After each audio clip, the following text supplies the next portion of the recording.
Răsfoi în tristeți și bucurii, am ajuns de bună seamă să fiu și eu tată la copii.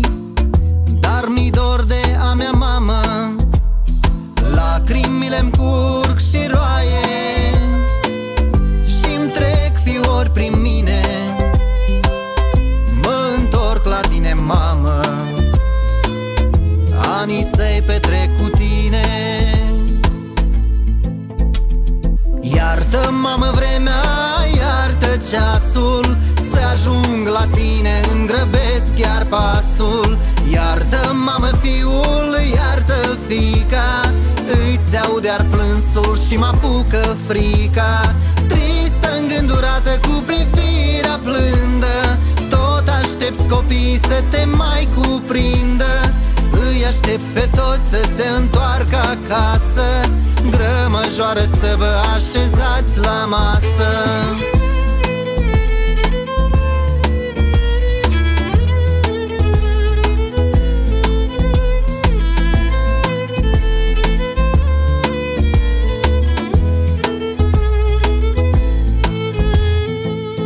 Tu, măicuță, știu prea bine, nici pe unul nu ne uiți. Ți-e plin sufletul și gândul și în vise ne săruți.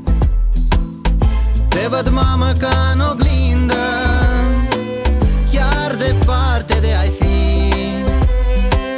Chipul tău, privirea blândă, veșnic sfinte vor trăi.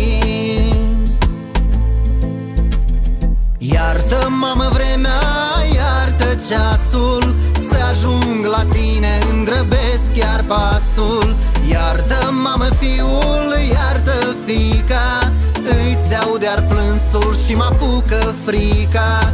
Tristă, îngândurată, cu privirea plândă, tot aștepți copiii să te mai cuprindă. Îi aștepți pe toți să se întoarcă acasă, grămăjoară să vă așezați la masă.